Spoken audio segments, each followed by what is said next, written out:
Today football ম্যাচে আজকে champions লিগের কোনো খেলা নেই, ইউরোপা লিগের খেলা আছে। তো ইউরোপ লিগে আজকে যেমন লায়ন খেলা আছে, ম্যানচেস্টার ইউনাইটেডের খেলা আছে, অ্যাটলেটিকো ক্লাবের আছে খেলা আছে, টটিনহ্যামের আছে।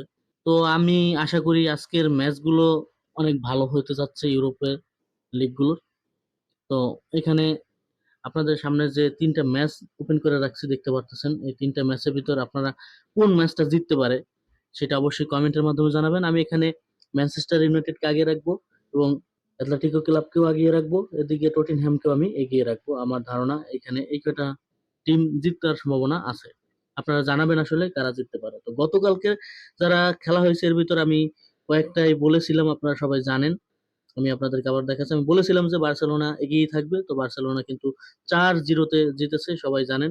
এদিকে আমি এখানে বলেছিলাম অ্যাস্টন ভিলা জেতার কথা, তো এখানে পিএসজি জিতছে, ভালো খেলছে, 3-1 জিতছে, তো খুবই ভালো। ওদিকে আর একটা ম্যাচের কথা বলছিলাম, যারা মেসি ভক্ত আছেন, ইন্টার মিয়ামির খেলায়, তো এখানে ইন্টার মিয়ামি 3-1 জিতছে।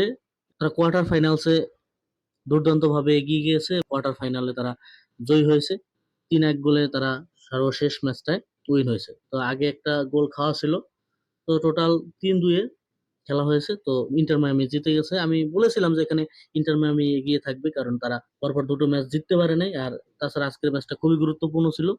তো সর্বদিক দিয়ে জেতারই কথা ছিল, তো তারা জিতছে। তো আমি তিনটা ম্যাচের কথা বলছিলাম, তিনটা ম্যাচের ভিতর একটা ম্যাচ আসলে আমার অনুকূলের বাইরে গেছে, সেটা হলো গিয়ে পিএসজি, তারা জিতেছে।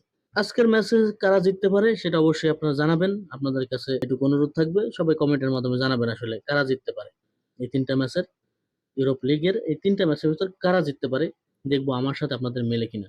তো কমেন্টে দ্রুত বলে দেন। সবাই ভালো থাকেন, দেখা হচ্ছে পরবর্তী আরেকটা ভিডিও।